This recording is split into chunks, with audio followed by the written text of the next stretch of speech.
സങ്കീർത്തനങ്ങളുടെ പുസ്തകം 106 അധ്യായം 19 വാക്യം വായിക്കുന്നു. അവർ ഹോറബിൽ വെച്ച് കാളക്കുട്ടിയെ ഉണ്ടാക്കി, ആ വാർപ്പ് വിഗ്രഹത്തെ അവർ ആരാധിച്ചു. അവർ ഹോറബിൽ വെച്ച് കാളക്കുട്ടിയെ ഉണ്ടാക്കി, അവർ ആ വാർപ്പ് വിഗ്രഹത്തെ ആരാധിച്ചു. അങ്ങനെ അവർ ദൈവത്തിന് നൽകേണ്ട മഹത്വം പുല്ല് തിന്നുന്ന കാളയുടെ ബിംബത്തിന് നൽകി. ഒന്നാം പ്രമാണ ലംഘനം എങ്ങനെ ഇസ്രായേലിൻ്റെ ജീവിതത്തിൽ ഉണ്ടായി? ചോദ്യം ഇതാണ്. അബ്രഹാമിനെ ദൈവം ഒന്നാം പ്രമാണ ലംഘനങ്ങൾ നടക്കുന്നൊരു ദേശത്ത് നിന്ന്, ഊർ ദേശത്ത് നിന്ന് വിളിച്ച് അതിൽ നിന്നെല്ലാം മാറ്റി നിർത്തി സ്വന്തമായി ശുദ്ധമായ ഒരു ആരാധനയുള്ള ഒരു ഉടമ്പടിയിലേക്ക് അവനെ ക്ഷണിച്ച് കാനാൻ ദേശത്തിൻ്റെ ഉടമയായി അവന് വാഗ്ദാനം ചെയ്ത് അവിടെ വസിക്കാൻ തലമുറകളെ വാഗ്ദാനം ചെയ്ത് ദൈവം അബ്രഹാമിനെ ഉയർത്തി.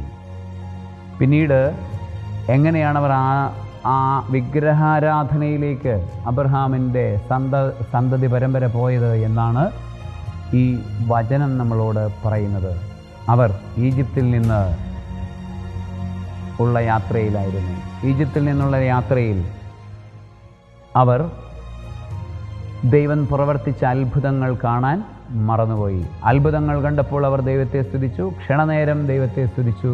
പക്ഷേ സ്ഥിരതയോടുകൂടെ നിൽക്കാൻ അവർക്ക് സാധിച്ചില്ല. ദൈവാരാധനയിൽ സ്ഥിരമായി നിൽക്കാൻ സാധിച്ചില്ല.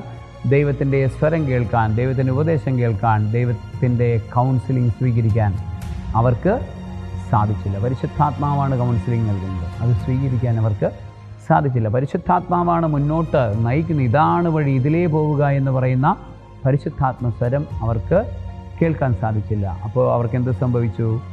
അവർ ആസക്തികളിലേക്ക് വീണുപോയി. അവർ അസൂയാലുക്കളായി മാറി. ദൈവജനം ദൈവം നൽകിയ പുരോഹിതന്മാർക്കെതിരെ പാപം ചെയ്തു. മോശയ്ക്കെതിരെ പാപം ചെയ്തു, അഹരോനെതിരെ പാപം ചെയ്തു. ദൈവം അവരെ കഠിനമായി ശിക്ഷിക്കുന്നുണ്ട്. എന്നിട്ടും ആ ശിക്ഷ അവസാനിച്ചില്ല. അടുത്തൊരു തലത്തിലേക്ക് പോവുകയാണ്. അടുത്ത തലം എന്താണെന്നറിയാമോ? അടുത്ത തലത്തിൽ അവർ ദൈവത്തെ തന്നെ, നേരത്തെ ദൈവത്തിൻ്റെ പുരോഹിതന്മാരെയാണ് ഉപേക്ഷിച്ചതെങ്കിൽ അടുത്ത തലത്തിൽ അവർ ദൈവത്തെ തന്നെ ഉപേക്ഷിച്ചിരിക്കുന്നു. ദൈവത്തിൻ്റെ പുരോഹിതന്മാരെ ഉപേക്ഷിക്കുന്നവർ കുറച്ച് കളയുമ്പോൾ ദൈവത്തെ തന്നെ ഉപേക്ഷിക്കും. ആദ്യം അവർക്ക് അച്ഛന്മാരായിട്ടായിരിക്കും പ്രശ്നം ഉണ്ടാവുക, പിന്നെ ദേവാലയത്തോട് മുഴുവനുമായിട്ടും പ്രശ്നം തുടങ്ങും, പിന്നെ സഭയോട് മുഴുവനായിട്ടും പ്രശ്നം തുടങ്ങും, പിന്നെ മതത്തോട് തന്നെ അവർക്ക് പ്രശ്നം ഉണ്ടാകുന്നു. പ്രിയപ്പെട്ട സഹോദരങ്ങളെ, വിഗ്രഹാരാധന അത് കഠിന പാപമാണ്. ഒന്നാം പ്രമാണ ലംഘനം അത് കഠിന പാപമാണ്. വിഗ്രഹാരാധന എന്ന് പറഞ്ഞാൽ ഒരു മനുഷ്യൻ്റെ പതനമാണ്. ഒന്നാം പ്രമാണം ലംഘിച്ച സകല പ്രമാണങ്ങളും ലംഘിക്കുന്നതിന് തുല്യമാണ്. സകല നിയമപ്രമാണങ്ങളും സകല വിധത്തിലുള്ള തിന്മകളും സകല വിധത്തിലുള്ള കാര്യങ്ങളും ലംഘിച്ച് നന്മകളും ഉപേക്ഷിച്ച് തിന്മയിലേക്ക് പോകുന്നതിൻ്റെ അടയാളമാണ് ഒന്നാം പ്രമാണ ലംഘനം. ഒന്നാം പ്രമാണം ലംഘിക്കുന്നവന് ബാക്കി എല്ലാ പ്രമാണങ്ങളുടെയും കെട്ട്, ലംഘനങ്ങളുടെയും കെട്ട് ഉണ്ടാകുന്ന ബന്ധനം അവന് ഉണ്ടാകും എന്നുള്ളതാണ്. പല രീതിയിൽ ഈ ഒന്നാം പ്രമാണ ലംഘനങ്ങൾ ഒരു വ്യക്തിയിലേക്ക് കടന്ന് ആധുനികമായ രീതിയിൽ ഇൻ്റർനെറ്റിലൂടെ പോലും നമുക്ക് ഒന്നാം പ്രമാണ ലംഘനങ്ങളിലേക്ക് പോകാനുള്ള സാധ്യതയുണ്ട്. പ്രത്യേകിച്ച് ഇൻ്റർനെറ്റിൽ തന്നെ ആഭിചാരം ചെയ്യുന്ന സൈറ്റുകളുണ്ട്.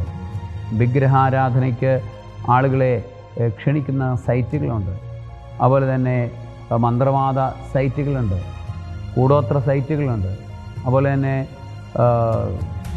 അന്യദൈവ ആരാധനയ്ക്ക് വഴിപാടുകൾ, നേർച്ചകൾ, അങ്ങനെയൊക്കെയുള്ള കാര്യങ്ങളൊക്കെ ക്ഷണിക്കുന്ന സൈറ്റുകളുണ്ട്.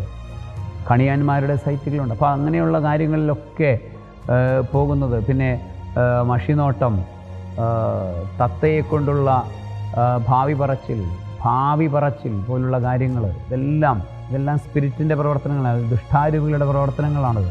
ദുഷ്ടാരൂപിയാണ് ഓരോ ഭാവിയും പറഞ്ഞു കൊടുക്കുന്നത്. അതാണ് അവർ കേട്ടിട്ട് അതിനെ ഉപാസിച്ചിട്ട് പറഞ്ഞു തരുന്നതാണ്. ചിലതൊക്കെ ശരിയായിരിക്കും, പക്ഷേ ആ ശരി നമ്മളെ കഠിന നുണയിലേക്ക്, നുണ പറഞ്ഞ ശരിയായിരിക്കും, അത് നുണയൻ പറഞ്ഞ ശരിയായിരിക്കും. നുണയന്മാർ ഇടയ്ക്കിടയ്ക്ക് സത്യം പറയാറുണ്ടല്ലോ എന്ന് പറയുന്നത് പിശാച് ഇടയ്ക്കിടയ്ക്ക് ചില സത്യങ്ങൾ പറഞ്ഞു തരും. പ്രിയപ്പെട്ട സഹോദരങ്ങളെ, ഇത്തരത്തിലുള്ള തിന്മകൾ അച്ഛൻ പറഞ്ഞു ഇൻ്റർനെറ്റിലൂടെ പോലും ഉണ്ടെന്ന് പറഞ്ഞു. അപ്പോൾ അത് പുറമേയുള്ള നമ്മളുടെ ജീവിതത്തിലുണ്ടാകാം.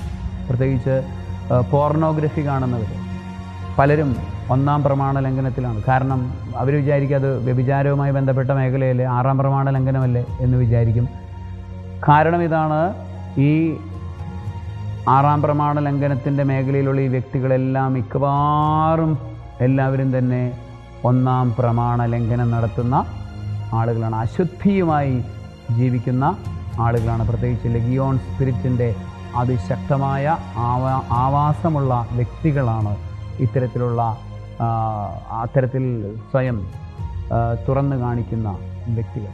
അപ്പോൾ അതൊക്കെ കാണുമ്പോൾ കണ്ണുകളിലൂടെ നമ്മൾ പരിശുദ്ധ കുർബാന, പണ്ടത്തെ നമ്മുടെ കാരണവന്മാർ പരിശുദ്ധ കുർബാന കാണാൻ പോകുന്നു എന്നാണ് പറയുന്നത്.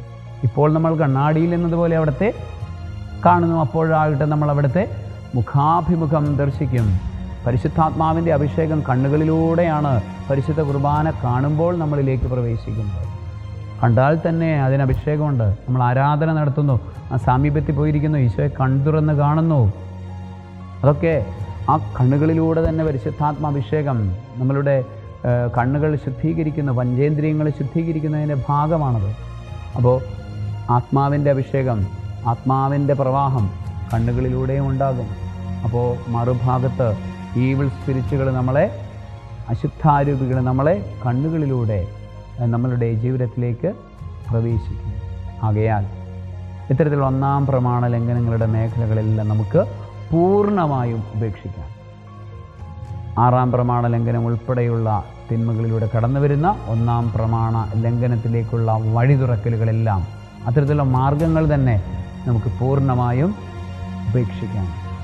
പകരം ദൈവവചനത്താൽ നിറയാം, അവിടുത്തെ ജ്ഞാനത്താൽ നിറയാം. സർവശക്തനായ ദൈവം, പിതാവും പുത്രനും പരിശുദ്ധാത്മാവുമായ ത്രിത്വൈക ദൈവത്തിൻ്റെ സംരക്ഷണവും സാന്നിധ്യവും അവിടുത്തെ വിശുദ്ധമായ പരിശുദ്ധമായ ആരാധനയുടെ കൃപയും കൊണ്ട് നിങ്ങളെ എല്ലാവരെയും സമൃദ്ധമായി അനുഗ്രഹിക്കുമാറാകട്ടെ.